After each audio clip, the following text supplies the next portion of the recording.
საღამო მშვიდობისა ტრადიციულად ხუთშაბათს საღამო 10:30-ზე თქვენ უყურებთ გადაცემას ჩემი ექიმი. თემა, რომელზეც დღეს გესაუბრებით, 21 საუკუნის ერთ-ერთი უდიდესი გამოწვევაა მედიცინაში. იგი განსაკუთრებით დიდი პრობლემაა ბავშვებსა და მოზარდებში. მოკლედ, ჩვენი დღევანდელი საუბრის თემაა აუტიზმი. აუტიზმი ეს არის ნეიროგანვითარების დარღვევა, რომელიც თავის ტვინში მიმდინარე ცვლილებებით არის გამოწვეული. ეს არის ფსიქიკის ისეთი მდგომარეობა, როცა ინდივიდს ახასიათებს ჩაკეტილი ცხოვრება. დღეს ჩვენი სტუმრები არიან ქცევითი თერაპევტი, ფსიქოლოგი თიახინ თიბიძე და მენტალური ჯანმრთელობის ცენტრის დირექტორი, ბავშვთა ნევროლოგი, მედიცინის დოქტორი ნინო გაბუნია. მაია გაბუნია, მაპატიეთ, ქაბატონო მაია. მოგესალმებით კიდევ ერთხელ, ძალიან დიდი მადლობა რომ ხართ ჩემი გადაცემის სტუმრები, იმიტომ რომ ძალიან მალე დგება აპრილი და ეს არის აუტიზმის თვეთ 2 აპრილიდან მთელი თვის განმავლობაში გადაწყვეტეთ სიმბოლურად დღეს დაგვეთმო ეთერი აი ამ თემისთვის და პირველი რითაც მინდა დავიწყოთ, ქაბატონო მაია, თქვენით დავიწყებ. გავაკეთოთ ექსკურსი, იმიტომ რომ წლების წინ ეს ცნება საერთოდ არ არსებობდა, რა იყო აუტიზმი, აი ამ მდგომარეობის შესახებ არავინ არაფერი ვიცოდით. ბოლო პერიოდში, ბოლო 10 წლის განმავლობაში მე მგონი ძალიან გააქტიურდა ეს თემა და იმისთვის რომ მაყურებელმა, ვისთვისაც უცხო არის ეს განმარტება რომ გავაკეთოთ, რას გულისხმობს აუტიზმი, რა მდგომარეობა არის და მე უკვე სტატისტიკური მონაცემებზე გადავალთ. მოგესალმებით. ქაბატონო თამარ, დიდი მადლობა იმისთვის, რომ დაინტერესდით ამ თემით. ნამდვილად ძალიან მნიშვნელოვანი პრობლემაა. 2007 წელს გაერო მიიღო რეზოლუცია, რომლის საფუძველზეც 2 აპრილი გამოცხადდა აუტიზმის შესახებ ინფორმირების ამაღლების მსოფლიო დღედ.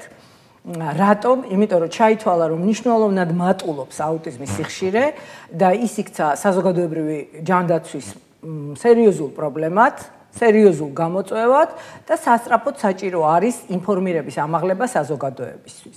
რატომ? აღმოჩნდა რომ თუ ჩვენ დიაგნოსტიკას დროულად განვახორციელებთ და დროულად დაიწყება ჩარევა, ასეთ შემთხვევაში ბავშვების დიდი ნაწილი ხდება სრულიად დამოუკიდებელი ადამიანი. და ეს ძალიან დიდი მიღწევაა. ეხლა რატომ არის ასეთი მნიშვნელოვანი და რატო გახდა ეს ასეთი აქტუალური და როდიდან გახდა აქტუალური? იცით, ძალიან საინტერესოა რომ რაც არსებობს ზოგადად აი ესეთი დარღვევები, ვთქვათ, მაგალითად ავიღოთ ეპილეფსია, ხო? ეპილეფსიაზე შესახებ ცოდნა არსებობს ჯერ კიდევ უძველესი ხანიდან. მაშინ როცა აუტიზმი ამ ბოლო დროს გავიგეთ მხოლოდ, ხო? და ნამდვილად ასე არის მსოფლიოშიც, არა მარტო საქართველოში, პირველი აუტიზმის დიაგნოზი დაისვა 1980 წელს. წარმოგიდგენიათ 40 წლის წინ. ამიტომაც არის რომ ბევრი საკითხი, ბევრი თემა ამასთან დაკავშირებით აბსოლუტურად უცნობია. ძალიან დიდი თანხები იდება იმაში და მსოფლიოს წამყვანი მეცნიერები მუშაობენ ბევრ საკითხებზე, რომელიც უკავშირდება აუტიზმს. მათ შორის გამომწვევ მიზეზებზე, მკურნალობაზე და სხვადასხვა მნიშვნელოვან საკითხებზე. ეხლა რა არის თავისთავად აუტიზმი და სხვა შორის ერთი მნიშვნელოვანი კიდევ არ მინდა რომ გამომჩეს, სულ რაღაც 2-3 წლის წინ გარდაიცვალა ადამიანი, რომელსაც პირველად დაესვა აუტიზმის დიაგნოზი, რომელმაც გვიანობამდე, ხანდაზმულობამდე საქართველოში არა, ამერიკაზეა ლაპარაკი, არა, ნამდვილად არა. საქართველოში პირველად დიაგნოზის დასმა დაიწყო 2000 სულ რაღაც 10 წლის წინ და ამ 10 წელიწადში ძალიან ბევრი მნიშვნელოვანი საქმე გაკეთდა. 2009 წელს, როდესაც დაიწყო ამ თემაზე საუბარი, აღმოჩნდა რომ საქართველოში მათ შორის ექიმებიც კი არ იცნობდნენ ამ თემას და ჩვენი ცოდნა ამის შესახებ შემოიფარგლებოდა მხოლოდ ფილმით წვიმის კაცი და ყველას ეგონა რომ წვიმის კაცი არის ის რომ რანაირიც უნდა იყოს აუტიზმის მქონე ადამიანი. რა თქმა უნდა, მას შემდეგ ძალიან ბევრი რამე გავიგეთ, ბევრი ინფორმაცია მოვიდა ჩვენამდე და დიაგნოსტიკა დაიწყო სწორედ იმ პერიოდში 2009 წლებიდან და მას შემდეგ უკვე საქართველოში შესაძლებელია სხვათა შორის ისეთივე მაღალი დონის დიაგნოსტიკის განხორციელება, რაც არის ზოგადად მსოფლიოში აღიარებული და რაც ითვლება ოქროს სტანდარტად წამყვანი ქვეყნებისათვის, ზუსტად იმავე სახით, ზუსტად ისევე ხდება ჩვენ ქვეყანაშიც დიაგნოსტიკა. დიახ, ამ დიაგნოსტირებაზე ჩვენ აუცილებლად ვისაუბრებთ ცოტა უფრო გადაცემის მეორე ნაწილში. მანამდე უფრო მინდა მიმოვიხილოთ თუ როგორ ხდება სიმპტომების გამოვლენა, რა მახასიათებლები აქვს აუტიზმს და ასე შემდეგ და ვიდრე უშუალოდ აი ამ განხილვას დავიწყებდეთ, მე თქვენთან მექნება შეკითხვა. სტატისტიკური მონაცემები ძალიან აქტიურად საუბრობთ იმაზე, რომ აი მზარდი არის მთელ მსოფლიოში, მათ შორის საქართველოშიც. თუ არის ბოლო მონაცემები, ბოლო 2018 წლის მდგომარეობით საქართველოში რამდენად პროგრესირებადია აუტიზმი? სამწუხაროდ ყოველ წელს იზრდება ეს მაჩვენებელი და დღესდღეობით როგორც ან ბოლო მონაცემი ახსოვს, სადღაც უკვე 68 ბავშვი ერთი მოდის და ეს ნიშნავს, რომ ფაქტობრივად ყოველ დღე იბადება ერთი აუტისტი ბავშვი. თუმცა რა თქმა უნდა, იმასაც ამბობენ, რომ დღეს უბრალოდ დიაგნოსტირების ხარისხი გაიზარდა და უფრო მალე და ესე ვთქვათ, მეტი შემთხვევების დიაგნოსტირება ხდება, მაგრამ ამის და მიუხედავად ყოველ წელს მაინც იმატებს ეს რიცხვი. აქედან გამომდინარე, რა თქმა უნდა, ძალიან დიდი მნიშვნელობა აქვს, თუ კი საზოგადოებაში უფრო და უფრო მოიმატებს ეს ცნობადობის დონე და უფრო მეტ ყურადღებას მიაქცევენ, იმიტომ რომ ითვლება, რომ რაც უფრო ადრეულ ასაკში დაიწყება ამის, ასე ვთქვათ, ყურადღების მიქცევა ბავშვთან თერაპიული მიდგომა, მით უფრო მაღალი შედეგი და ეფექტი აქვს ამ ბავშვის განვითარებას და წინსვლას. რა ხდება გამომწვევი, როდესაც ასეთი პროგრესირებადია ეს აუტიზმი? თუ არის აი დადასტურებული ან გამოყოფილი რომელიმე 1, 2 ან 3 გნებავთ მიზეზი. კი ბატონო, ეს დავამატებდი ერთადერთი, რაც ხა თქვა, ეს არის საერთაშორისო სტატისტიკა, ეს არ არის საქართველოს სტატისტიკა. საქართველოს სტატისტიკა არ არსებობს. და აი წელს პირველად იწყება, უნდა ჩატარდეს ეპიდემიოლოგიური კვლევა, რომელიც დაადგენს როგორია გავრცელება საქართველოში აუტიზმის და აუტიზმის სპექტრის აშლილობების. ეხლა თქვენ მკითხეთ, რომ რა იწვევს აუტიზმს? სამწუხაროდ ესე დადგენილი ერთი მიზეზი არ არსებობს. ის შეიძლება არსებობს უკვე დადგენილი არის რამოდენიმე რისკ ფაქტორი, რომელიც შეიძლება ხელს უწყობდეს აუტიზმის განვითარებას, მაგრამ ფიქრობენ, რომ გენეტიკური წინასწარ-განწყობა და ამას დამატებული გარემო ფაქტორები ერთად შეიძლება განაპირობებდეს აუტიზმის განვითარებას. აუტიზმი თქვენ სწორად ძანეთ, რომ ეს არის ნეიროგანვითარებითი დარღვევა, ანუ რაც გამოწვეულია თავის ტვინის ტიპიური განვითარების დარღვევით და ის რომ ვთქვათ, რომ აუტიზმი შეიძლება მერე ვინმეს დაემართოს, ეს არ არსებობს. აუტიზმით ბავშვები იბადებიან. უბრალოდ მისი ნიშნები ცოტა მოგვიანებით გამოვლინდება ხოლმე და აი ეს იწვევს ხოლმე ცოტა გაურკვევლობას მშობლებში. კიდევ ერთ-ერთი მნიშვნელოვანი რისკ ფაქტორი გარდა გარემო ფაქტორებისა და გენეტიკური განწყობისა, ეს არის მშობლის ასაკი, ცოტა დიდი ასაკის მშობლები, განსაკუთრებით მამა, ასევე დღენაკლულობა და დაბადების დაბალი წონა. ესენი ითვლებიან ყველაზე ხშირ რისკ ფაქტორებად და ესენი დადგენილია ამ ეტაპისთვის ეს არის დადგენილი. ანუ გვიანი ასაკი როგორი არის, ხაბატონ მაია თუ 45 წელი და ზემოთ, აი ეს მამის ასაკზეა ლაპარაკი და დედის ასაკიც თუ ცოტა გვიან გააჩენს ბავშვს, ასეთ შემთხვევაში 40 წელი და ზემოთ, ესეც ასე. მაგრამ მამის ასაკი ითვლება უფრო მნიშვნელოვან რისკ ფაქტორად. რისკ ფაქტორებზე ჩვენ ვიდრე ეთერში შევიდოდით და დაიწყებოდა გადაცემა, მანამდეც საუბრობდით და თქვენ დაბინძურებული გარემო ახსენეთ ერთ-ერთ მნიშვნელოვან. ანუ ეს დადასტურებულია თუ ეს არის რომ უფრო ვარაუდი რომ აი დაბინძურებული გარემო იწვევს ამ მდგომარეობას. როგორც გითხარით, გენეტიკური ფაქტორები და მასთან თანდართული გარემო ფაქტორები. ის რომ დაბინძურებული გარემო მნიშვნელოვან გავლენას ახდენს, ეს ფაქტი ნამდვილად დადასტურებულია. ამ ბოლო დროს ბევრს გაიგებ ტყუის შემცველობაზე გარემოში, ზოგადად ამ ძალიან ბევრს საუბრობენ ხოლმე და მართლაც ტყუით ინტოქსიკაციას ახასიათებს მსგავსი ნიშნები, რაც ახასიათებს აუტისტური სპექტრის აშლილობას.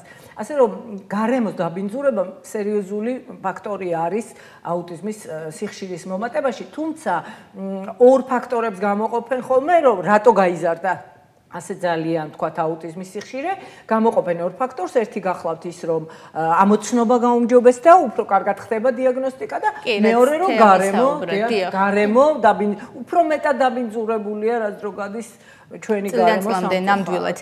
თუმცა ხშირად საზოგადოებაში არის მუსირებს ეს აზრი, გვესმის რომ აი ვაქცინაც ერთგვარად იწვევს რაღაცა, მაგრამ ქაბატონი მაია ამბობს რომ ეს არის თანდაყოლილი დაავადება და ვაქცინასთან ამდენად შეიძლება კავშირში იყოს. კი, როგორც კი ესე თქვა, დიაგნოსტირება დაიწყო აუტიზმის წლების განმავლობაში სხვადასხვა ჰიპოთეზა იყო წარმოდგენილი და რომ ერთ-ერთი იყო ეს ვაქცინაციის შესახებ სერიოზული ტალღა მოყვა ამას მშობლების მხრიდან, მასიურად მოხდა ვაქცინაციაზე უარის თქმა, მაგრამ საბოლოოდ კვლევები დადასტურდა, რომ მიზეზ-შედეგობრივი კავშირი მოკლედ არ გამოვლინდა და ტყუილად ასე თქვა რისკს საფრთხეს. კი ბატონო, ვინაიდან სტატისტიკაზე კითხეთ, აბარემ აქვე კითხავთ სტატისტიკურ მონაცემებს მეტნაკლებად მეც გავეცანი, ოღონდ ვერ ვიტყვით ანადვილებით, რომელი წლის მონაცემი იყო, აღნიშნული იყო, რომ მამაკაცებში, ბიჭებში უпростоრად უფრო ჭარბობს ეს მდგომარეობა აუტიზმი ვიდრე გოგონებში.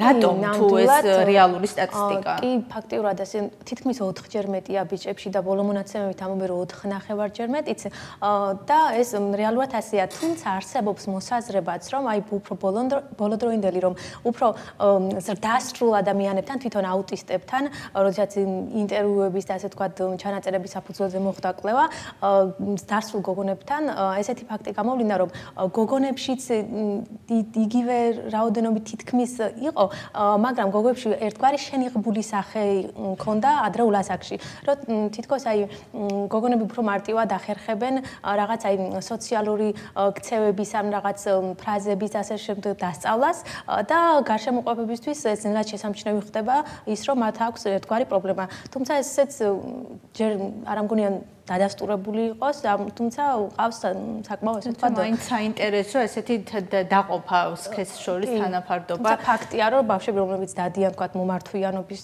აი რომ გადახედო ისტორიებს, ბიჭების რა თქმა უნდა გაცილებით მეტია.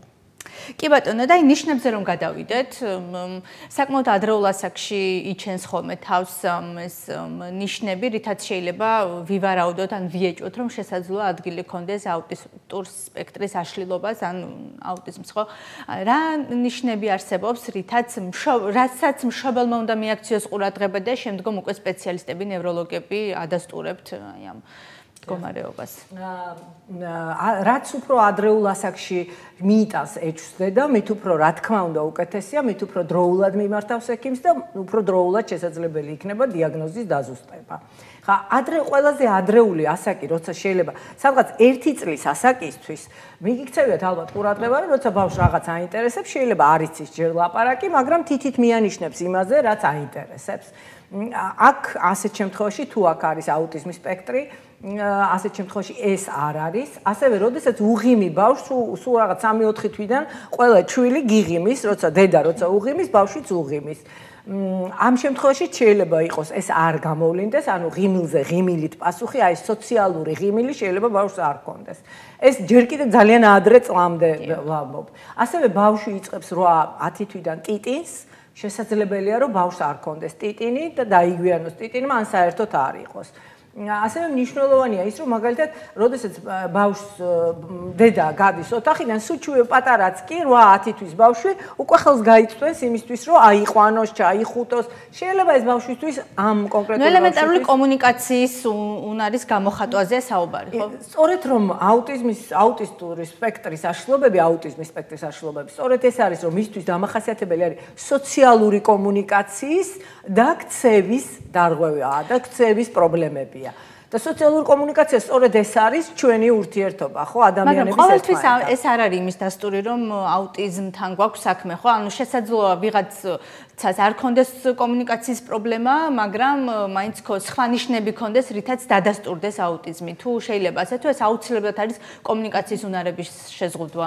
იცით რა, თუ თქვენ კომუნიკაციაში გულისხმობთ იმას, რომ რამდენად შეუძლია მას ლაპარაკი, ასეთ შემთხვევაში კი, არიან ბავშვები, რომლებსაც შეუძლიათ და საკმაოდ უმეტესობა ბავშვებს აუტიზმის მქონე ბავშვებს შეუძლიათ ლაპარაკი, მაგრამ აქ მთავარი არის სოციალური კომუნიკაცია, ანუ დიალოგში შესვლა, თემატურად დიალოგში საუბარი, ანუ ლაპარაკია იმაზე, რომ თქვათ მე და თქვენ ამ წუთას ვლაპარაკობთ აუტიზმზე და ჩვენ გადავაგრძელოთ საუბარი და დიალოგი აუტიზმზე და არა გადავიდეთ თქვენთვის საინტერესო თემაზე, რაც თქვენ უცებ მოგინდებათ რომ თქვათ, ხო? ამიტომ აქ არის ლაპარაკი სოციალური კომუნიკაციის დარღვევაზე და არა უბრალოდ მეტყველებაზე და საუბარზე. ანუ მთავარი აქ სწორედ ეს გახლავთ და ასევე ქცევის დარღვევა, რომელიც ახლავს ხოლმე მას ძალიან ესეთი დამახასიათებელი ინტერესების შეზღუდვა და ძალიან ერთგვაროვანი განმეორებადი სხვადასხვა რიტუალების ქონა ამ ბავშვისთვის და ძალიან ესეთი ტიპიური კლინიკური სურათია ამ ბავშვებისთვის დამახასიათებელი სხვადასხვა სიმძიმის. იცით, ეს შეიძლება იყოს ძალიან მსუბუქი შემთხვევიდან სრულიად დამოუკიდებელი ადამიანიდან, ეს შეიძლება იყოს მძიმე შეზღუდულ შესაძლებლობამდე. ან არ რეაგირებს ქალბატონო თეა თქვენც კითხავთ არ რეაგირებს დაძახებაზე და აი მე გამიგია ნევროლოგებისგან სპეციალისტებისგანაც და თვითონ მშობელიც აღნიშნავს ხოლმე ხშირად ჩემს ირგვლივ ყოფილა შემთხვევები, როდესაც ბავშვი თამაშობს და ამ სათამაშოებს ალაგებს რაღაცა ერთ სიმეტრიულად დაუშვათ და ეს რაღაცა ქაოტურად არ თამაშობს ან დაუშვათ აქვს კონსტრუქტორი რომელსაც არ აშენებს სახლს და აშენებს სწორ კედელს და ესეც რაღაცა ერთგვარი ეჭვის საფუძველი ხდება რამდენად ახლოს არის ეს ნიშნები აი ამ სპექტრთან. ანუ ერთობლიობაა გარკვეული ამ ნიშნების, ეს არის კომუნიკაცია, მეტყველება, იქ დარღვეული ქცევა, შეიძლება იყოს მომატებული მგრძნობელობა რაღაც კონკრეტული ზედაპირის მიმართ, ხმების, აი სხვადასხვა შეგრძნებების მხრივ, ასევე რუტინული მოძრაობები, ერთი და იგივე მანერული ქცევები, შეიძლება ეს თითი რაღაც თვალისწინ ამოძრაოს, სხვადასხვა საგანი ამოძრაოს, სხვადასხვა ერთი და იგივე მიმართულებით, აი საგნებით აკეთოს ერთი და იგივე რაღაც მოძრაობები, მეორდებოდეს, შეზღუდული ინტერესები სწორედ ამაში ვლინდება, რომ მაგალითად აი მანქანა აიღოს და გამოავლოს ინტერესი არა კონკრეტულად მანქანის, ან მისი კონკრეტული რაღაც ნაწილის მიმართ და ძალიან ესეთი სპეციფიური შეიძლება იყოს კონკრეტული ბავშვის შემთხვევაში, თუმცა აი რამდენი ადამიანიცა იმდენად შეიძლება განსხვავებულად იყოს ეს ნიშნების ერთობლიობა თამოყრილი, იმიტომ რომ ვისაც თქვა ამბობენ რომ იცნობენ რაღაც ერთ აუტისტს, არ ნიშნავს ეს რომ ზოგადად წარმოდგენა აქვთ რაღაც აუტისტურ სპექტრზე, აი 10 სხვადასხვა ეს აუტისტური სპექტრის მატარებელი შეიძლება იმდენად განსხვავდებოდეს ერთმანეთისგან, რომ აი ძნელად თუ დავაკავშიროთ ისინი რაღაც საერთო ნიშნით, იმდენად განსხვავებულად იყოს გამოვლენილი მათში ეს ნიშნები. კი, თუმცა მე მგონი თუ სწორად ვამბობ, ქალბატონო მაია არის განსხვავებული ნიშნები წლამდე და 3 წლამდე და 3 წელს გადაცილებულ ბავშვებს შორის, ხო? აი ამათ უკვე როგორც ვიცი, რაღაცა როცა უკვე გამართულად მეტყველებენ, ერთი და იგივე სიტყვებს იმეორებენ ხოლმე ხანგრძლივად, დაიმახსოვრებენ რაღაცა ფრაზას და მთელი დღის განმავლობაში მონოტორულად იმეორებენ ერთი და იგივე სიტყვებს. ანუ არის რაიმე სხვაობა, დამატებითი ნიშნები, რაც 3 წლამდე არ არის და 3 წლის შემდგომ ვლინდება დაუშვათ. საქმე იმაში გახლავთ, რომ რაც უფრო ასაკი მატულობს, მით უფრო მეტი მოეთხოვება ბავშვს. შესაბამისად, უფრო სხვანაირად შეიძლება, უფრო მეტმა რამემ შეიძლება მიიქციოს ყურადღება ასეთ შემთხვევაში და მისი ნეიროგანვითარების დარღვევა შეიძლება სხვანაირად გამოვლინდეს, იმიტომ რომ რაც ასაკი ემატება, მით უფრო მეტად მოეთხოვება, რომ ის იყოს უფრო აქტიური, ვთქვათ, უფრო ადვილად შეძლოს კომუნიკაცია სხვა ადამიანებთან, თავის მეგობრებთან გაიცნოს მეგობრები, შეძლოს ჯგუფური, გუნდური თამაში, სადაც შეძლებს, რომ თავისი ჯერი დაიცვას, რიგის დაცვა შეძლოს, ხო? ან ვთქვათ თანამშრომლობა შეძლოს, ვთქვათ სათამაშო მოგეცი, მომეცი შენც, ჩვენ ერთად ვთამაშობთ, ხო? რაღაც აი ეს ვთქვათ რაღაც ჯგუფში შეძლოს ბავშვებთან, სხვა ბავშვებთან ურთიერთობა. ამიტომ შეიძლება ის ოდნავ უფრო განსხვავებული იყოს, თუმცა მნიშვნელოვანი ნაწილია სოციალური კომუნიკაციის პრობლემა და ამ ქცევის პრობლემა ისევ რჩება, რა თქმა უნდა, რაც არის მთავარი მახასიათებელი აუტისტური სპექტრისთვის. კი ბატონო, ქალბატონო, დიახ. არ აქვს ასე თქვა, როგორ სოციალური ასე თქვა, წარმოსახვის უნარი და ძალიან უჭირთ გადატანითი მნიშვნელობით ნათქვამის, ან ხუმრობის, ან სარკაზმის მსგავსი გადატანითი მნიშვნელობის სიტყვების გაგება. ანუ პირდაპირ კონკრეტულ სიტყვას აღიქვამენ პირდაპირ მნიშვნელობით. შეიძლება იყოს ძალიან მაღალფუნქციური აუტისტი, არ ქონდეს არა პრობლემა თქვა გონებრივ განვითარებაში, კი, საკმაოდ ნიჭიერები არიან, სხვათა შორის მე ვინც მინახავს აი ამ მდგომარეობის ბავშვი, პრინციპში არ აქვს დამახსოვრების პრობლემა, არ აქვს ათვისების პრობლემა, აქვს რაღაცა ერთი მიმართო მაგალითად ღერიან ან ხატავენ არაჩვეულებრივად მქონია შემთხვევები. კი, ზოგად პოპულაციასთან შედარებით ოდნავ უფრო მეტია უფრო მაღალი ინტელექტის მქონე ბავშვების რაოდენობა, მაგრამ ზოგადად ეს მაინც მითია და ეს არ არის, თუმცა თავარი რა გახლავთ იცით რომ არათანაბრად არის სხვადასხვა უნარები განვითარებული. აი რაღაცაში ძალიან ძლიერია, ვთქვათ, აქვს ძალიან კარგი მათემატიკის ნიჭი, მაგრამ სამაგეროდ ისეთი მარტივი პრობლემა, როგორიც არის, ვთქვათ, ტუალეტის ჩვევა, შეიძლება ის არ ქონდეს. ანუ ვთქვათ, ძალიან ადრე ისწავლოს კითხვა და მაღაზიები დაინახოს, ყველა სათაური წაიკითხოს და დაიმახსოვროს. განსხვავებით, ვთქვათ, მისი ასაკის ბავშვზე უფრო მეტი განვითარების იყოს ესეც შესაძლებელია, თუმცა მეორე მხრივ იყოს პირიქით ასაკთან ჩამორჩენა. მაგალითად ვერ ჭამდეს დამოუკიდებლად. შეიძლება ვერ ჭამდეს. აი მაყურებელი რეკავდა, ვერ დაგვიკავშირდა ეთერში, ქონდა ესეთი კითხვა, რომ აი როგორც ჩანს ცოტა მოზრდილი ასაკის არის ბავშვი და იციან არის თუ არა დამახასიათებელია ამ ასეთი მდგომარეობისთვის რაღაცა გარკვეული საგნების გამორჩევა, რომელსაც სწავლობს თქვენ ხა მათემატიკის ნიჭი ახსენეთ, მაგალითად უცხოენებს თქვათ მიმიდრეკილება აქვს ამ კონკრეტულ შემთხვევაში და არაინტერესებს სხვა დანარჩენი. აქ შეიძლება სხვა პრობლემაც იყოს, მაგრამ რამდენად მახასიათებელია ეს აუტიზმისთვის, ეს დამახასიათებელი მსგავსი მდგომარეობა. ზოგადი და ზედაპირული ასეთ ვინაიდან ინტერესი იყო მაყურებლის მხრიდან ნებისმიერ ბავშვს შეიძლება ქონდეს რაღაც მსგავსი და სულ სხვა რაღაცით იყოს გამოწვეული კონკრეტულად არ ვიცი იმ სიტუაციის ან მასწავლებლის ან დამოუკიდებელი ეს დავამატებთ, იცით, არასოდეს ერთი ნიშანი არაფერს არ ნიშნავს. ნიშნების ერთობლიობა. ეს უნდა იყოს აუცილებლად ერთობლიობა, იმიტომ რომ ერთი ნიშანი აუტისტური სპექტრისთვის დამახასიათებელი შეიძლება ჩვენ ყველას გქონდეს. მათ შორის მეც თქვენც ყველა შეიძლება გქონდეს, მაგრამ ეს არ ნიშნავს, რომ ჩვენ გვაქვს აუტიზმი ან აუტიზმის სპექტრი. კი ბატონო. და ნაკლებად გავრცელებული ნიშნებიც, მაგრამ გამოხატულებაზე რომ ამოვწუროთ ეს თემა მინდა, იმიტომ რომ არის ნიშნები, რომლებიც ნაკლებად არის შესამჩნევი იგივე, თქვათ, ძილის საშლილობა, კუჭნაწლავის პრობლემები, იქ ძალადობრივი ქცევა საკუთარ თავზე. ეს მისი თანხლები, მაგრამ ძალიან მნიშვნელოვანია ესეც, იმიტომ რომ სერიოზულ პრობლემას უქმნის იმ ოჯახს, სადაც ეს ბავშვი ცხოვრობს. იმიტომ რომ არ ძინავს ბავშვს, არ ძინავს თელ ოჯახს, ხო? ამიტომ აღმოჩნდა, რომ არის ასეთი კვლევები, რომელიც ამბობს, რომ მელატონინის მეტაბოლიზმი არის დარღვეული და ამიტომ ითვლება, რომ თითქოს ამიტომ არის ძილის დარღვევა და შესაბამისად მკურნალობაში მელაქსენს ხმარობენ ხოლმე, თუმცა ექიმის დანიშნულების გარეშე მისი გამოყენება არ შეიძლება.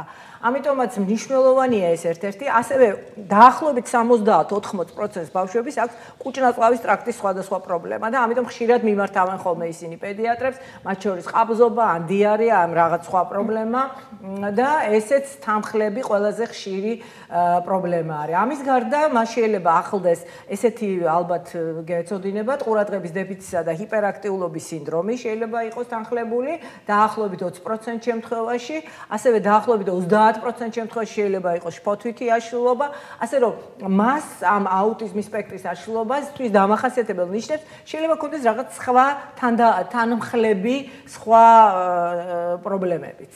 კი ბატონო, და თქვენ გადაცემის დასაწყისში ახსენეთ პრინციპში, რომ ეს არის თანდაყოლილი მდგომარეობა და ამის არ ხდება შეძენა, მაგრამ პოპულაციაში, ანუ საზოგადოებაში მაინც თვლიან, რომ ეს შეიძლება გახდეს შეძენილი, იმიტომ რომ ბავშვი არის მიდრეკილი და დამოკიდებული ინტერნეტზე, მობილურ თამაშებზე და რაღაცა ძალიან მსგავსი სინდრომები არის, რაც დამახასიათებელია, თქვათ, თქვენ რა შეგიძლიათ თქვათ, თუ შეიძლება რომ გახდეს შეძენილი რაღაც თუნდაც გამონაკლისს შემთხვევებში. რა თქმა უნდა, აუტიზმი არ შეიძლება გახდეს, მაგრამ ვერ უარყოფთ იმას, რომ აი ესე თქვათ გაჯეტებზე, ეკრანზე დამოკიდებულება ბავშვში შემდეგ ვლინდება ზუსტად მსგავსი ნიშნებით, რაც ახასიათებს აუტიზმს.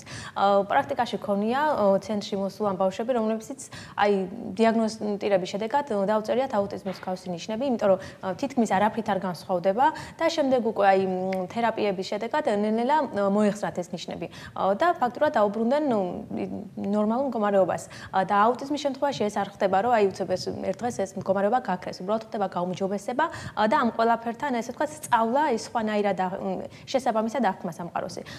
და რა თქმა უნდა, ეს ტელევიზია, მობილურები, ეკრანები, აი ძალიან ცუდ შედეგებთან მივყავართ ამ ყველაფერს და ხდება პრინციპში მოზარდი ბავშვი ჩაკეტილი, ხო, იმიტომ რომ მას აინტერესებს კონკრეტული თამაში და არ რეაგირებს დაძახებაზე, არ ახსენდება ჭამა, შიმშილის შეგრძნებას კარგავენ, ხო? სადღაც ძალიან მონათესავენ. საერთოდ ძალიან არამიზანშეწონილია, რომ ბავშვმა დიდი დრო გაატაროს ნებისმიერ ეკრანთან და სამწუხაროდ პრაქტიკაში გვაქვს ძალიან ბევრი შემთხვევა, როდესაც თვეების ბავშვი უკვე მიჯაჭვულია, არ ამ პლანშეტზე, კი, ერთგვარი გაჩუმების პოლიტიკას ატარებს ამ დროს პირდაპირ ზიანდება მეტყველება და ქცევა და მომართვიანობა ხდება მხოლოდ იმის გამო რომ აი ბავშვმა დააგვიანა მეტყველება და როდესაც უკვე ბავშვი მოდის და ხდება მისი შეფასება ვლინდება რომ არ მარტო მეტყველება აი გონებრივი შეფერხება უკვე იმიტომ რომ აი იმის გარდა არაფრით არ ინტერესდებოდა და წესით ის ასაკი აი ოპტიმალურია სულ სხვა უნარების გასავითარებლად და ამ დროსაც ერთ რაღაცაზეა კონცენტრირებული ეს ბავშვის გონება ფაქტიურად ჩამორჩება და შეფერხება ხდება სხვა უნარების განვითარებას. ერთი შემთხვევა მახსენდება ახლა ქაბატონ თეა ფსიქოლოგის რჩევა და რეკომენდაცია იყო ასეთი რომ აი მაგალითად ხშირად არის რაღაცა ბავშვებისთვის მომზადებული ვიდეოები რაც საბავშვო არხებზე გადის აი მაგალითად როგორ ძერწავს ბავშვი პლასტილინისგან რაღაცა ფიგურას და ეს ბავშვი უყურებს და ერთ-ერთში ცდილობს გაიმეოროს ის და ანუ თვითონ არავარჯიშებს გონებას იმისთვის რომ რაღაცა თავისი შექმნას ფანტაზია განავითაროს და ასე შემდეგ. აი ერთ-ერთი მინუსი როგორც ზოგადად ნებისმიერ აი ეკრანიდან წამოსულ ინფორმაციას ის არის რომ აი ბავშვი იღებს ასე ვთქვათ ზაგამოსახულებას და თვითონ ნაკლებად ფიქრობს რაც აი საწინააღმდეგო რაღაც ხდება მაგალითად ზღაპრების კითხვის დროს ანუ ბავშვი მთლიან თვითონ წარმოიდგენს იქ ყველა პერსონაჟს და ქმედებას აქედან გამომდინარე შეიძლება ზოგმა მშობელმა თქვას რომ აი დიდი ვთქვათ გამიგონია ასეთი რომ აი უფროსი ბავშვიც უყურებდა კომპიუტერთან მაგრამ ასეთი სერიოზული პრობლემა არ ქონია მაგრამ იმას შეიძლება სულ სხვა მხრივ შექმნას პრობლემა რომ აი ფანტაზიის აი განუვითარებლობის გამო მაგალითად გაუჭირდეს თავისუფალი თემის დაწერა ან რაღაც ახსნა სურათის აღწერა და ასე შემდეგ, იმიტომ რომ ეს ფანტაზიის განვითარებისთვის რა თქმა უნდა უმჯობესია დამოუკიდებლად თამაში, ეს მოტორიკის განვითარება და ასე შემდეგ. 6 წლამდე მით უმეტეს აი ეს ეკრანი ძალიან ცუდ შედეგებს იწვევს სამწუხაროდ. ეს დავამატებ. რა თქმა უნდა, ქაბატონ მაია.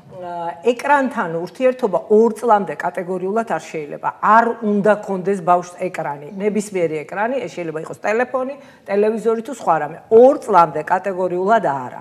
მერე უნდა იყოს ძალიან მოზომილად, ასეთია პედიატრების რეკომენდაცია, ძალიან მოზომილად, 9 საათი მაქსიმუმ, იმიტომ რომ ჩვენ ახლა ცხოვრობთ იმ ეპოქაში, სადაც კომპიუტერი დიდი ადგილი უკავია ძალიან და ეკრანს, ამიტომ ესე ყველას ვერა უგრძალავ და რომცა უგრძალოთ არც გამოგვივა.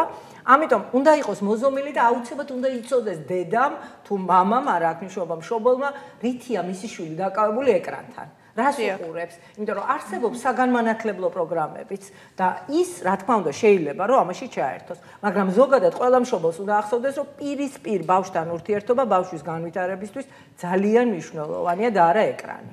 კი ბატონო, გავაგრძელებ ჩვენ გადაცემის მეორე ნაწილში უკვე დიაგნოსტირებაზე საუბარს, იმიტომ რომ მე მგონი საკმაოდ ცლად ვისაუბრეთ გამოხატვის ფორმებზე, მაგრამ ვიდრე რეკლამაზე გავალი, ერთიც მინდა გკითხოთ, ორივე მათგანთან მექნება ეს შეკითხვა, იმიტომ რომ არის მე ვფიქრობ ძალიან მნიშვნელოვანი.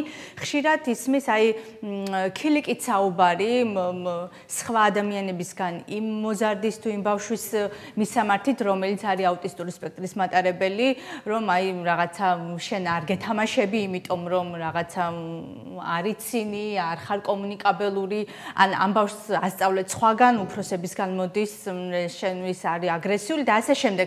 რამდენად ართულებს ეს ფონს და ზოგადად მე მგონი არის აქ განათლების პრობლემაც, ხო, იმიტომ რომ ვფიქრობ ეს ძალიან მნიშვნელოვანი რგოლია რეაბილიტაციის პროცესში, ხო. და ხშირად აწყდებით პრაქტიკაში აი ამ პრობლემებს. სტიგმა ამ საკითხთან დაკავშირებით მართლა ძალიან ღრმა არის და ერთ მაგალითს მოგიყვანთ.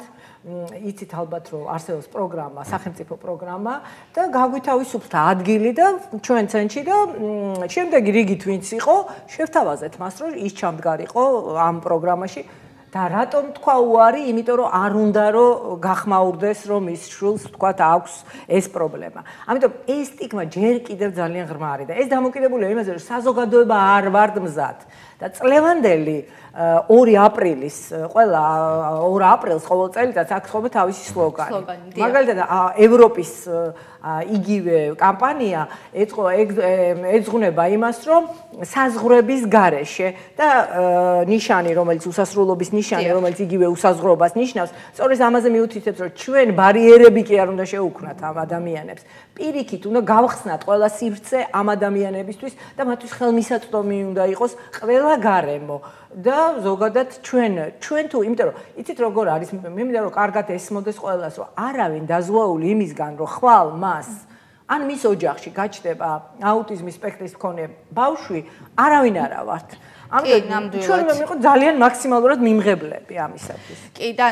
რეკლამის დრო, ამიტომ მე გავაგრძელებ აუცილებლად ამ თემაზე კიდევ საუბარს, იმიტომ რომ მე ვფიქრობ, რომ როგორც საჯარო, ასევე კერძო საგანმანათლებლო დაწესებულებებში არის ეს პრობლემა, მშობლების პრობლემაც, იმიტომ რომ ცალკე უნდა იზრდებოდეს ასეთი ბავშვი და ასე შემდეგ არის ეს პრობლემები და როგორი უნდა იყოს მიდგომები, ამაზე გკითხავთ აუცილებლად.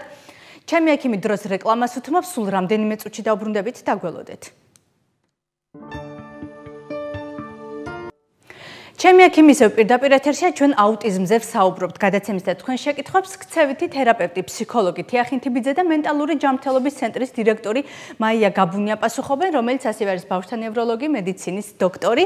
გავაგრძელებთ საუბარს, ქაბატონ მაია, ქაბატონ თია, მოკლედ თქვენთან მქონდა მორიგი კითხვა პირველ ბლოგში გადაცემის გავჩერდით იქ, თუ როგორ და სად უნდა მიიღონ განათლება ბავშვებმა, რომელსაც აქვთ თქვათ აი ამ სპექტრის აშლილობები, აუტიზმის სპექტრის აშლილობები, ძალიან სტიგმა, როგორც ქაბატონმა მაიამ ახსენა, არის ძალიან დიდი და მშობლები ამბობენ, რომ ჩემი შვილი ასეთ ბავშვს გვერდით არ უნდა იზრდებოდეს, მას სჭირდება განსაკუთრებული საჭიროებები, ამისთვის უნდა იყოს ცალკე საგანმანათლებლო კლასი ან დაწესებულება. რამდენად არაჯანსაღია ეს დამოკიდებულება, მე ვსვამ ამ კითხვას იმისთვის, რომ ჩვენ მაყურებელმა მოისმინოს და გაიგოს, რომ ისინი ძალიან დიდ შეცდომაში არიან, ვინც ფიქრობენ, რომ ეს ასე უნდა იყოს. ანუ სამწუხაროდ აი ვერ ხდება ზოგი რომ შეუძლებელია შენს გამშემო შექმნა რაღაც შერჩევითი საზოგადოება და შერჩევითი გარემო. თუნდაც ეს მოახერხო რაღაც კონკრეტულ ადგილას, იქნება ეს რაღაც სკოლა თუ რაღაც წრე, აი იმის იქით აი ალბათობა იმისა რომ აი მაგალითად მაღაზიაში სადღაც თავშეყრის ადგილას შენ არ შეხვდები მაგალითად ამ ადამიანს და შენი შვილი არ შეხვდება და ეს არ ეცოდინება კონკრეტულად მასთან ურთიერთობის ფორმა, ეს რა თქმა უნდა შეუძლებელია. და ისიც რომ აი ერთმანეთი რაღაც არჩიოთ რაღაც თვისებები, აი კონკრეტული მახასიათებლებით. სკოლაში რა თქმა უნდა, ძალიან ისეთი ცუდი შედეგები შეიძლება დადგეს ამას დაკავშირებით, რომ ყოფილა თვითონ აი ამ სპექტრის და პრობლემის მქონე ბავშვისთვისაც ხო მისი რეაბილიტაციისთვისაც ხო მნიშვნელოვანია ის, რომ გაიზარდოს გარემოში, სადაც ანუ ჩვეულებრივი ბავშვები სწავლობენ, ანუ მისთვისაც ხო მნიშვნელოვანია, ანუ ეს და ამას ხო უნდა შევწყვეტ. რა თქმა უნდა, აი ჯანსაღი დამოკიდებულებას და პირველ რიგში ვიცით, რომ აი სოციალურად აი კომუნიკაციის მხრივ აქვთ მათ პრობლემები და როდესაც კი დამატებითი პრობლემა ექნებათ ამ მხრივ, წინსვლა შეფერხდება. ერთ დავამატებ თუ შეიძლება. არა მარტო ამ ბავშვებისთვის არის სასარგებლო. სასარგებლო არის ტიპიური განვითარების ბავშვებისთვისაც. ამას ადასტურებს ბევრი კვლევა. აღმოჩნდა, რომ ბავშვი, რომლის გარემოშიც არსებობს შეზღუდული შესაძლებლობის ბავშვი, ბევრად უფრო კარგი ადამიანი იზრდება, ბევრად უფრო კარგად მიდის მისი საქმიანობა და მომავალში აკადემიურად წარმატებულია, ვიდრე ის ბავშვი, რომლის გარემოშიც არ არის ასეთი ბავშვი. ამიტომ პირიქით არის ეს ყველა. მე მგონი ურთიერთდამოკიდებულებებსაც სწავლობენ, ხო? და ქაბატონმა დიაგნოსტირებაზე მინდა აუცილებლად გადავიდე, მაგრამ მინდოდა მეკითხა გადაცემის დაწყებამდე ვსაუბრობდით, გაუმიჯნოთ ერთმანეთისგან, თუ რეალურად არის ამორჩნება შორის სხვაობა აუტიზმი და აუტისტური სპექტრის აშლილობებს შორის. ანუ ეს უფრო იოლი ფორმაა, როცა სპექტრზე გვაქვს საუბარი და არა აუტიზმზე. არ არის ეს ასე.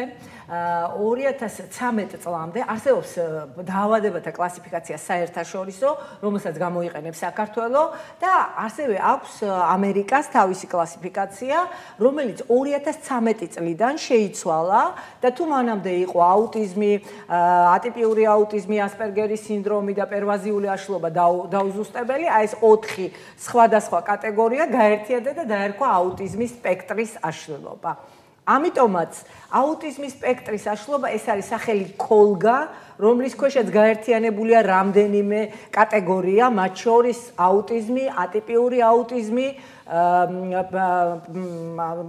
პერვაზიული აშლილობა დაუზუსტებელი და ასპერგერის სინდრომი. ანუ ის 4 სხვადასხვა ტიპს აერთიანებს. მაგრამ ჩვენი საქართველოში გამოყენებული საერთაშორისო კლასიფიკაციაც წელს უკვე გამოვიდა ICD-11, უკვე დადო ჯანდაცვის მსოფლიო ორგანიზაციამ და ეხლა უკვე უნდა დაიწყოს ქვეყნებში დანერგვა. ეხლა წელს მაისში ჯანდაცვის მსოფლიო ორგანიზაციის კონგრესზე მოხდება მისი წარდგენა და ჩვენ სვალდებული ვიქნებით, რომ ის გამოვიყენოთ და აი აქ უკვე მართლაც ისევე როგორც ამერიკულ კლასიფიკაციაში, ამ საერთაშორისო კლასიფიკაციაში თქვია აუტიზმის სპექტრის აშლილობა. იცით ითვლება რომ ეს აიოლებს უფრო დიაგნოსტიკას და უფრო გასაგებს ხდის მდგომარეობას, რა მდგომარეობაზეა ლაპარაკი. ამიტომაც აუტიზმი და აუტიზმის სპექტრის ასრულება დაახლოებით ერთ-ერთი ამ ქოლგის ქვეშ არის ისიც გაერთიანებული. კი ბატონო და ჩვენ ვთქვით დიაგნოსტირებაზე პრინციპში ძალიან ბევრი ვისაუბრეთ გადაცემის პირველ ნაწილში და აღვნიშნეთ რომ ეს არის რაღაცა ჩვევების, მახასიათებლების ერთობლიობა. მაგრამ როგორ ხდება ამ ერთობლიობის აღმოჩენა, გამოვლენა, შეფასება? ეს არის რაღაც გარკვეული კითხვარი, ტესტები თუ როგორ რწმუნდებით რას იმიტომ რომ წლამდე და გნებავთ 3 წლამდე ბავშვებს შეამჩნიო უნარები რაღაცა შეკითხვაზე გიპასუხოს ეს ხო როგორ აკვირდებით ამ ჩვევებს ეს არის მშობლის მონათხრობი თუ კიდევ რა თამატებით საშუალებები ძირითადად აი პრობლემის გამოვლენა ხდება ეს ვთქვათ პირველი რგოლი მშობელი არის ნევროლოგი ვისთანაც უწევს მშობელს ურთიერთობა და მის მიერ ხდება უკვე შემდეგ გადამისამართება თუ კი რაღაც გამოვლენა საეჭვო პრობლემა ბავშვთან რა თქმა უნდა ეს ძირითადად ერთი ან ორი ნიშნით ხდება თავიდან დაწყება ბოლო წლებში ცნობადობის ამაღლებას დაკავშირებით უფრო უჩნდებათ ეჭვები რომ აი ხომ არ ნეტა რაღაც ისეთი ხო არ გამომეპარა და უფრო მეტია მომართვიანობა ეჭვების შემდეგ აი მიმართავენ ან ფსიქოლოგს ან რაღაც შესაბამის ცენტრს და თუ კი უკვე იქაც რაღაც გაძლიერდა ეს ეჭვები სპეციალური მულტიდისციპლინარული ჯგუფები არსებობს და არის ესეთი არა მარტო ჩვენთან, ესე ვთქვათ, საერთაშორისო ADOS-ის, EDR-ის ტესტები და მისი, ასე ვთქვათ, გავლის შემდეგ ხდება დიაგნოზის დასმა, თუმცა რა თქმა უნდა, პერიოდულად გადაფასება საჭირო. შეიძლება დავამატო. რა თქმა უნდა, ქაბატონ მაი. როგორც ამ ძალიან ნამდვილად ესე არის, არსებობს ოქროს სტანდარტი დიაგნოსტიკის, რაც აუცილებლად მოიცავს ADOS-იო, რო თქვა, ეს არის აუტიზმის სადიაგნოსტიკო დაკვირვება, როდესაც ხდება ბავშვზე დაკვირვება, ეს არის ძალიან სტრუქტურირებულ გარემოში, კონკრეტულ გარემოში ხდება ბავშვზე დაკვირვება და ხდება შეფასება მისი და მეორე ოქროს სტანდარტის შესაფასებელი ინსტრუმენტი ეს გახლავთ ADR-ი, რომელიც თქვა, მაგრამ ეს გახლავთ ინგლისური აბრევიატურა, რეალურად ეს ნიშნავს ისევე აუტიზმის სადიაგნოსტიკო ინტერვიუ, რომელიც არის მშობელთან დაახლოებით 2 საათის ხანგრძლივობის არის და ძალიან დეტალური ინფორმაციის შეგროვება ხდება ბავშვის განვითარების ეტაპების შესახებ. ეს ორივე მნიშვნელოვანია, მაგრამ მხოლოდ ამ ტესტებზე და მათქულებზე დაყრდნობით არ ხდება დიაგნოსტიკა, აუცილებლად ეს უნდა მოხდეს კლინიკური განსჯის საფუძველზე გამოცდილი ექიმის მიერ. ჩვენ ქვეყანაში ამ დიაგნოზის დასმის უფლება აქვს მხოლოდ ფსიქიატრს და ბავშვთა ფსიქიატრმა უნდა დასვას ეს დიაგნოზი აუცილებლად. მხოლოდ ამის შემდეგ შეიძლება ვთქვათ, რომ აუცილებლად თანაც ძალიან გამოცდილი უნდა იყოს ის, იმიტომ რომ აი როგორც ახლა თეა მანამდე თქვა რომ და თქვენ კითხეთ სწორედ რომ ტელევიზორთან დაკავშირებით ან ეკრანთან დაკავშირებით არ შეიძლება ეს არ უნდა აგვერიოს ერთმანეთში აბსოლუტურად სხვადასხვა არის არ შეიძლება დავარქვათ აუტიზმი ან აუტისტური სპექტრი ბავშვს რომელსაც აქვს იმის გამო რომ კომუნიკაცია არ აქვს და მოკლებული ადამიანებთან ურთიერთობას ანუ პრაქტიკულად არასწორად ხდება მისი განვითარების ხელშეწყობა ხო მას არ შეიძლება დავარქვათ რომ ის მას აქვს აუტიზმი არა ესე არ არის ის განსხვავდება ერთმანეთისგან ამიტომ აუცილებლად ის უნდა ნახოს ბავშვი უნდა ნახოს გამოცდილმა სპეციალისტმა რომ სწორედ განსაზღვროს ეს არის მისი ბავშვის არასწორი აღზრდის შედეგი თუ ეს არის ნამდვილად თანდაყოლილი აუტიზმი და აუტიზმის ასეთი მდგომარეობა. კი ბატონო, ქაბატონო თეა, ერთი ვიზიტით მშობლის ბავშვის მოზარდის ვიზიტით თუ შეიძლება და შესაძლებელია დადასტურება მდგომარეობის რომ სახეზეა აუტიზმი. ერთი ვიზიტით გააჩნივის თანხდება, აი ჩემთან რამდენჯერაც არ უნდა მოვიდეს, მე არ მაქვს ამ დიაგნოზის დასმის უფლება, იმიტომ რომ როგორც თქვით, მთელი ჩართულია ჯგუფური და რაღაც უფრო და რა თქმა უნდა ეს უნდა გააჩნდეს ასე თქვა უფლება და კომპეტენცია. მაგრამ მაინც ფსიქოლოგი ვერ შესაძლებელია აი ამ თუნდაც ამ ინტერვიუს არავის არ შეუძლია, ნამდვილად არავის არ არსებობს მსოფლიოში ადამიანი, რომელიც ერთი ნახვით იტყვის, რომ ეს არის ნამდვილად აუტიზმი და ის არ არის აუტიზმი. რაღაც დაკვირვების აუცილებლად აქ არის როგორც გითხარით, მნიშვნელოვანია ბავშვზე დაკვირვება, მნიშვნელოვანია როგორი იყო მისი განვითარება, როგორ ხდებოდა დაბადებიდან, ძალიან მნიშვნელოვანია ეს და ამჟამინდელი მდგომარეობა, რომელზეც უნდა მოხდეს დაკვირვება და აუცილებელია ეს დაკვირვება იყოს ძალიან გულდასმით და გამოცდილი სპეციალისტის მიერ. ასევე მნიშვნელოვანია რომ ეს იყოს არა მარტო ერთი სპეციალისტი, სხვადასხვა სპეციალისტი, ფსიქოლოგი, ფსიქიატრი, იმის მიხედვით რა საჭიროებები აქვს ბავშვს და რა შეიძლება დაჭირდეს მას მომავალში. ამისათვის არის მულტიდისციპლინური მიდგომა, დღეს ითვლება ყველაზე სწორ მიდგომად. კი ბატონო, და იმ მკურნალობაზე რომ გადავიდეთ, მე მინდა რაც დაგვრჩა 15-20 წუთი დრო გადაცემის დროის გასვლამდე, მინდა რომ იმ მკურნალობაზე მაქსიმალური ინფორმაცია მივაწოდოთ ჩვენს მაყურებელს. ეს არის ორი ტიპის მკურნალობა, რამდენადაც ვიცი, ერთი ეს არის მედიკამენტოზური გარკვეულ ეტაპზე და შემდგომ ეს არის ქცევითი თერაპია. დავიწყოთ მედიკამენტოზურით, ანუ რას ითვალისწინებს ეს თერაპია და მე ვხვდები რომ მხოლოდ მედიკამენტიც არ არის გამოსავალი, ხო? ზოგადად მე მგონი ეს უფრო ქრონიკული დაავადება და მდგომარეობა არის და მისგან გათავისუფლება საბოლოოდ მე მგონი არ ხდება. კარგად გვესმოდეს რისთვის და რატომ ვაკეთებთ, რასაც ვაკეთებთ, ხო? ჩვენი მიზანი არ არის განკურნება, ვინაიდან განკურნება არ ხდება. ჩვენი მიზანი არის ამ ბავშვის ადაპტირება გარემოში. აი ხა უფრო გასაგებად რო ვთქვათ და ყველასთვის გასაგები იყოს, თუმე სათვალე არ მიკეთია, მე მაქვს პრობლემა. ვერ დავინახავ, მე ვიქნები შეზღუდული შესაძლებლობის. მაგრამ როგორც კი გაჩნდა ამ ქვეყნად და შეიქმნა სათვალე და დღეს მე მაქვს სათვალე, მე აღარ ვარ შეზღუდული შესაძლებლობის. დაახლოებით ასეთია მიდგომა. ჩვენი მოდელი, დღევანდელი მოდელი და მსოფლიოში აღიარებული მოდელი, ეს არის სოციალური, უპირატესად სოციალური მიდგომა. რაც გულისხმობს იმას, რომ უნდა მოხდეს გარემოს ადაპტირება. ჩვენ არ უნდა ვეცადოთ შევცვალოთ ეს ბავშვი. ჩვენ უნდა ვეცადოთ შევცვალოთ გარემო და ამ გარემომ რაღაცნაირად გავაკეთოთ ისე, რომ მოვარგოთ ამ ბავშვის საჭიროებებს, მოვარგოთ ამ ბავშვის ინტერესებს. რამდენად შესაძლებელია ეს უკვე მაშინ, როდესაც მაინც აუტიზმის მქონე ადამიანი უკვე ყალიბდება ადამიანად, იძენს პროფესიას, გადის თქვათ სამუშაოდ და ანუ უკვე ფიზიკურად მუშაობს თუ გონებრივად მუშაობს, აი აქ უკვე ბაზარზე რამდენად შესაძლებელია რომ ეს გარემო მოარგო მას, იმიტომ რომ ხშირად პირიქით გვიწევს ხოლმე ვერგებით იმ გარემოს, სადაც უმუშაობთ. იცით და თუ ჩვენი ქვეყნის მაგალითს ავიღებთ, რა თქმა უნდა არა, მაგრამ კარგ ქვეყნებში ასეც არის. ამაზე მუშაობენ და იცით როგორ არის, ძალიან კარგი სისტემაა გაკეთებული. თუ ეს არის, ვთქვათ რა, აუტიზმის მქონეს, სხვა შეზღუდულ შესაძლებლობებზე ნუ ვილაპარაკებთ, კონკრეტულად აუტიზმზე ვთქვათ, ხო? ვთქვათ, კომპანია ასაქმებს აუტიზმის მქონე ადამიანს, ხო?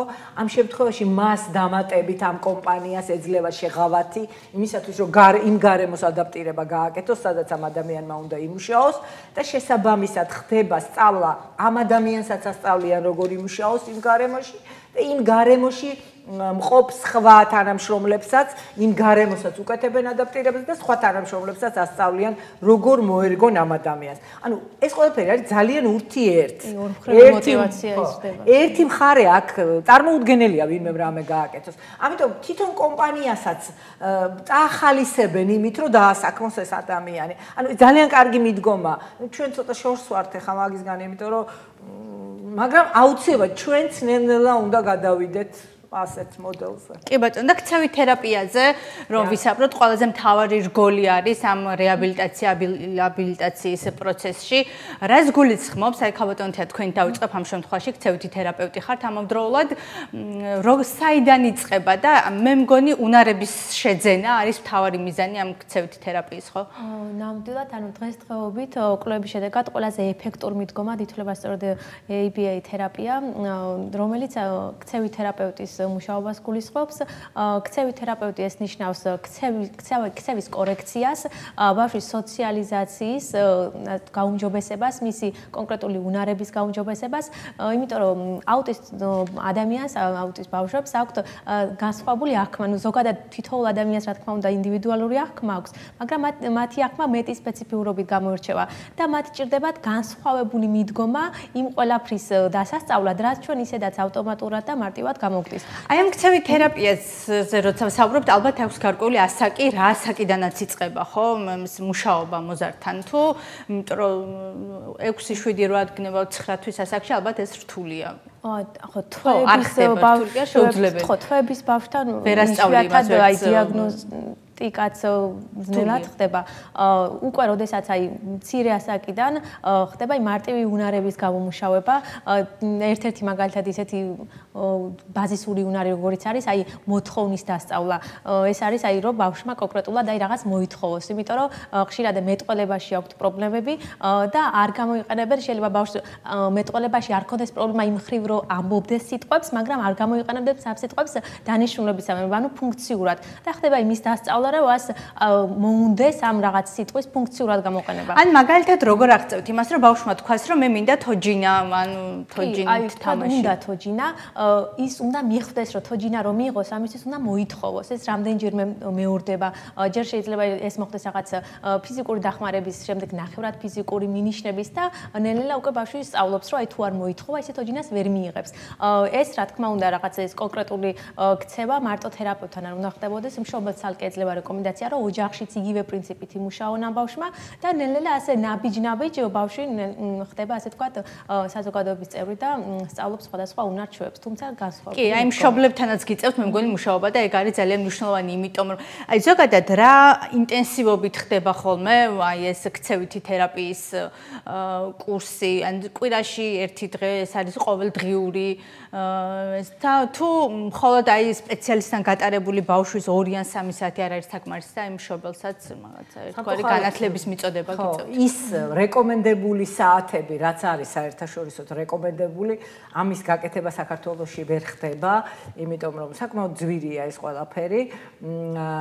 რეკომენდებული ბევრად უფრო მეტია, ვიდრე საქართველოში ტარდება. იცით ალბათ რომ საჭირო არის რომ იყოს სულ ცოტა 20 საათი კვირაში, მაშინ როდესაც 20 საათი თვეში ტარდება ჩვენთან, ხო?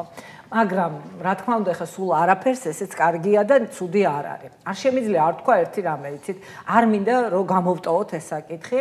განსხვავებით საქართველოს სხვა ტერიტორიიდან აჭარაში არის განსხვავებული მდგომარეობა რა მხრივ. ძალიან გაგებით და კარგად მოეკიდა ამ საკითხს აჭარის მთავრობა.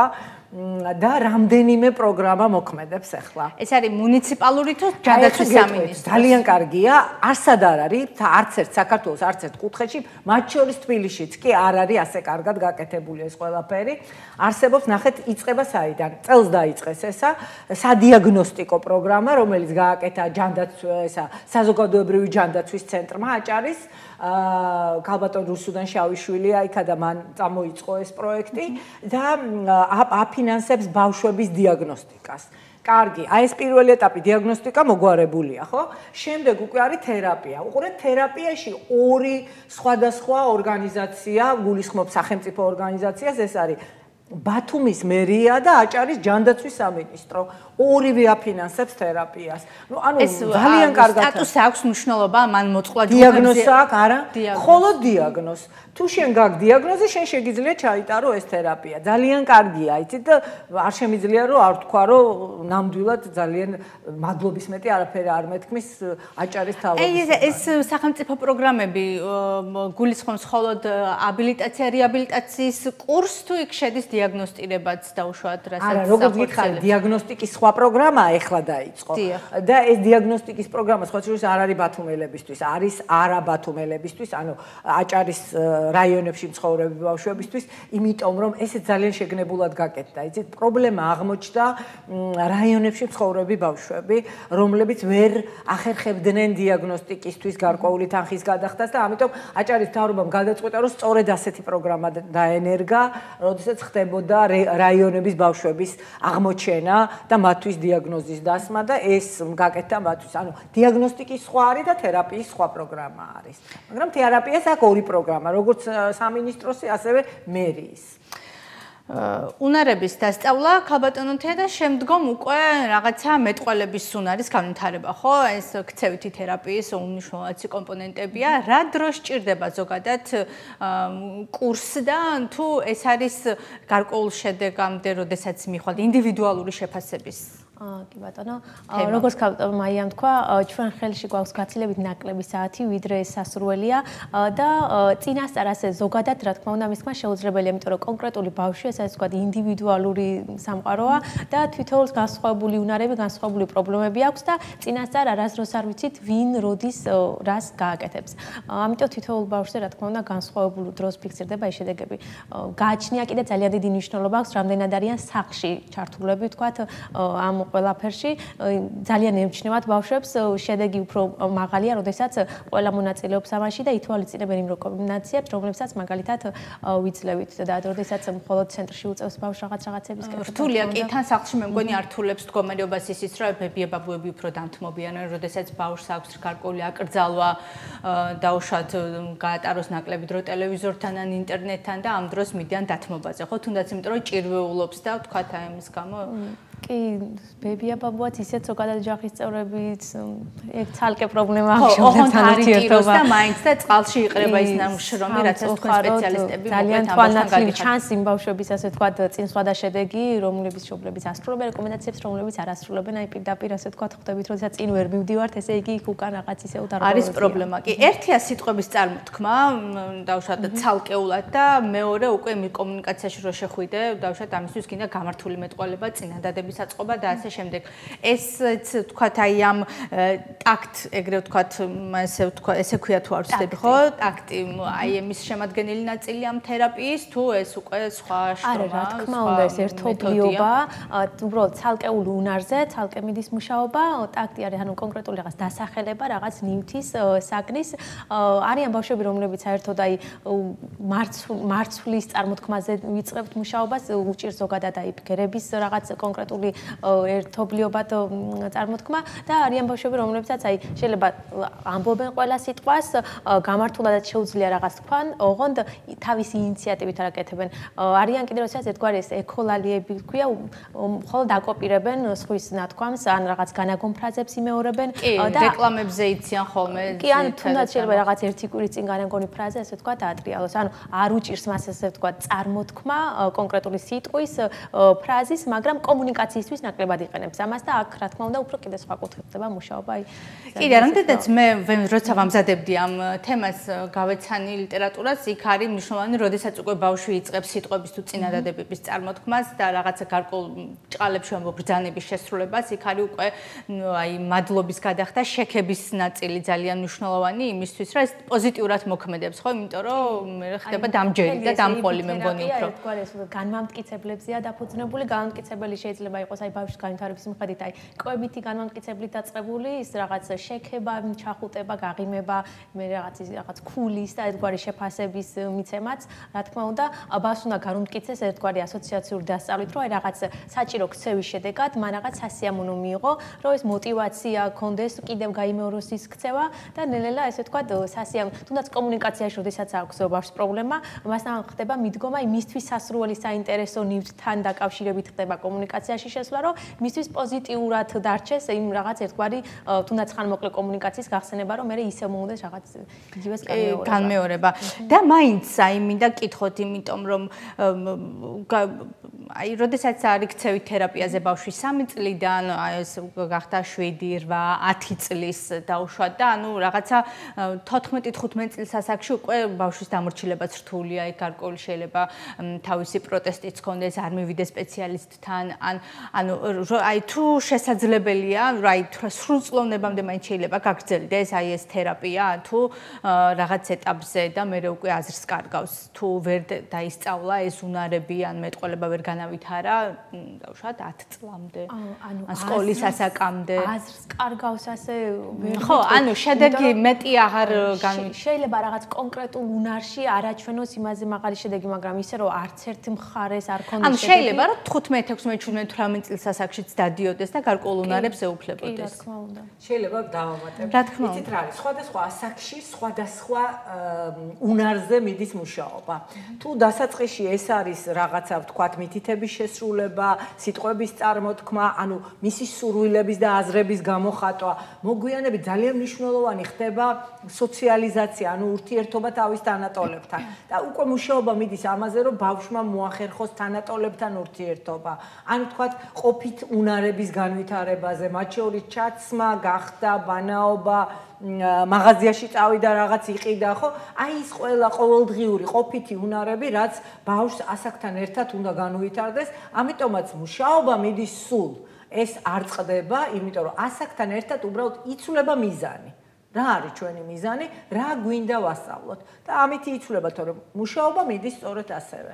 და არ შემიძლია ერთი რომ მკურნალობასთან დაკავშირებით არ დავამატო, რომ მართვა უფრო კარგი სიტყვაა ვიდრე მკურნალობა, იმიტომ რომ მართვა ბევრ ამას მოიცავს ერთდროულად და არსებობს ასეთი პროგრამაც საქართველოში უკვე დამკვიდრებული, ეს არის ადრეული ინტერვენცია, რომლის პროგრამასაც თვითონ პროგრამას, სახელმწიფო პროგრამას ადრეული განვითარების პროგრამა ქვია, მაგრამ ძალიან მნიშვნელოვანია, ის იწყება ძალიან ადრეულ ეტაპზე და ის მუშაობს ბინაზე, ბავშვისთვის ბუნებრივ გარემოში და ხელს უწყობს მშობლის გაძლიერებას და ეს ძალიან მნიშვნელოვანია, იცით?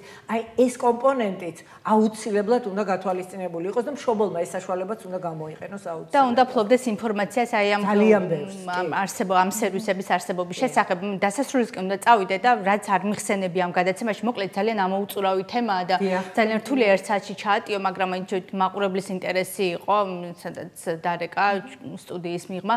აგრესია, რამდენად დამახასიათებელი აუტიზმისთვის აგრესია და როგორ შეიძლება მართო იგი, თქვათ, სახლში, ოჯახში? ვერ ვიტყვი რომ აი ესეთ ძირითადი მახასიათებელი ნიშანია და ყველგან ხშირად ხდება, რა თქმა უნდა, ერთ-ერთი არის თვით აგრესიად შეიძლება იყოს უფრო არასხვევისკენ მიმართული, არამედ მაგალითად პროტესტის დროს შეიძლება რაღაც საკუთარ თავისკენ იყოს უფრო ეს აგრესია მიმართული. ან ყვენა დაუშვათ ხო, ან დროს ძირითადად ხდება სხვა ქცევის ჩანაცვლება, იმიტომ რომ აი როდესაც არ იცის, აი უფრო გამოვარ მდგომარეობაში, აი ამით რაღაცის კომპენსირება, რაღაცის ჩაქრობა ხდება. სხვა რაღაც სურვილის, რომელსაც შეიძლება ვერ გამოხატავს, ან რაღაც ძირითადად პროტესტს გამოხატავენ ამით. ხდება რაღაც დასწავლა ალტერნატიული ქცევის, ან რაღაც სხვა გზის გამონახვა და რა თქმა უნდა, ხდება ესეც პრაქტიკაში. გასაგებია, მოკლედ რომ დავასრულოთ, მე მინდა შეაჯამოთ და რაღაც რეკომენდაციები რომ ისცეთ იმ ადამიანებს, მშობლებს, დედებს, მამებს, ვისაც ყავთ აუტიზმის მქონე აუტიზმის სპექტრის საშუალების მქონე ბავშვები, რას ურჩევთ და ქაბატონმა ანუ როგორ არ გამოეპაროთ ნაადრევ ასაკში მშობლებს რას მიაქციონ ყურადღება ამას რომ კიდევ ერთხელ ძალიან მოკლედ შევაჯამოთ და თქვენ ახლა ორი რამე ახსენეთ მშობლები რომლებსაც ყავთ და რომელსაც არ უნდა გამოეპაროს მშობლები რომლებსაც ყავთ იმათ მინდა უთხრა რომ ყველა ბავშვი ვითარდება აუცილებლად და ყველა ბავშვი უნიკალურია თავისთავად ყველა ბავშვს თავისი განვითარების ტემპი აქვს ამიტომ ის როგორც ჩვენ დიდი ადამიანები მოზრდილი ადამიანები განსხვავდებით ერთმანეთისგან ისევ ისინიც განსხვავდებიან თავარია დედამ დაიჯეროს ბავშვის შესაძლებლობები და აუცილებლად იქნება წარმატება აუცილებლად ეს იმათთვის ვისაც ყავს აუტიზმის სპექტრის მქონე ბავშვი და იმათთვის ვისაც ყავს პატარა ბავშვი მინდა უთხრა რომ ბევრი გაიგონ ბავშვის განვითარების ეტაპების შესახებ, ბევრი წაიკითხონ დღეს უკვე ქართულადაც ძალიან ბევრი მასალა მოძიება შესაძლებელია ინტერნეტში და სამი ყველაზე მნიშვნელოვანი რამ რაც მინდა ვთქვა, თუ ბავშვი არის წლინახევრის და ვერ ახერხებს თითით მიანიშნოს თავის სასურველზე, აი სამი ისეთი ნიშანი ვთქვათ, თავის სასურველზე, მეორე არ თამაშობს, წარმოსახვით თამაშებს, გინახავთ ალბათ ბავშვები თამაშობენ ხოლმე, ვითომ თოჯინას აჭმევს, ვითომ აძინებს, ხო, ხელში უკავია. აი ეს წარმოსახვითი თამაშებს თუ ვერ აკეთებს, არ აკეთებს, არ არის არ ჩართული ამაში და ასევე თუ სახელით დაძახებაზე არ რეაგირებს, ასეთ შემთხვევაში ჯობია რომ მიმართონ, რაც შეიძლება სწრაფად მიმართონ ექიმს. ანუ წლინახევრისგან 2 წლის ასაკი სწორედ ის ასაკია, როცა შეგვიძლია რომ აღმოვაჩინოთ. კი ბატონ, ხაბატონ თეთო კიდე რას დამატებდი თქვენ და დაგემშვიდობებით? ხო, რეკომენდაცია ერთგვარი მშობლებისთვის. კი, დღეს ნამდვილად არ ვართ რაღაც ინფორმაციულ ვაკუუმში, ნებისმიერ თემაზე შეუძლიათ თითოეულს რაღაცა მოიძიოს ინფორმაცია დამოუკიდებლად მუშაობისთვისაც და ყურადღება, აი, როდესაც ბავშვი რაღაც კომუნიკაციაში თუნდაც შეიძლება ბავშვი არ მეტყოლებდეს, მაგრამ აი მზერით კონტაქტი ქონდეს დედასთან, რომ რაღაცა ყურადღება მოითხოვოს შესაბამისად რაღაც აი ურთიერთობაში შევიდეს, ეს რა თქმა უნდა ჟესტების დონეზე ქონდეს ურთიერთობა, როდესაც ეს ყველაფერი არ არის და ზოგიერთ ზოგიერთშობელი ამბობს, რომ აი თითქოს ისე შთაბეჭილი მომრჩება, რომ აი არ ესმის ჩემი და შეიძლება შეიტანო ნეჭვი იმაში, რომ სმენაში ქონდეს ბავშვი. გუნება განწყობას და ხასიათსაც უკავშირებენ ასეთია. ხო, აი კიდე მეტყოლების და როგორ დაგვიანებას დაკავშირებით ხშირად გამიგია, რომ აი თქვათ ერთ-ერთ მშობელს რომ აი მამაც ასე იყო და რაღაც ან ვიღაცა ოჯახ, რა თქმა უნდა სასურველია, თუნდაც იქ ეჭვის მოსაშორებლად, რომ აი გენეტიკური ფაქტორი რომ გამოვიწყოთ. უფრო მშვიდად ვიქნებით. კი ბატონო, ძალიან დიდი მადლობა. მადლობთ თემით. რომ იყავით ჩემი გადაცემის სტუმრები. დაგემშვიდობებით და გისურვებთ წარმატებებს. მე ვიმედოვნებ, რომ ამ კუთხით უფრო განვითარდება მედიცინა, შედეგებიც უკეთესი იქნება და წავა ტენდენცია იქითკე, რომ აი ეს გამოვლინებები იქნება სულ უფრო და უფრო ნაკლები და არა მხოლოდ საქართველოში, მთელ მსოფლიოში. დღევანდელი ჩემი ექიმი დასრულებულია, ჩვენ აუტიზმზე გესაუბრეთ. 28 მარტის ეთერის სტუმრები იყვნენ ქცევითი თერაპევტი, ფსიქოლოგი თეა ხინთიბიძე და მენტალური ჯანმრთელობის ცენტრის დირექტორი, ბავშვთა ნევროლოგი, მედიცინის დოქტორი მაია გაბუნია. პირდაპირ ეთერში სტუმრებთან ერთად თქვენთვის მე თამარ კიკნაძე მუშაობდი. ერთმანეთს მომდევნო ხუთშაბათს შევხვდებით. ნახვამდის.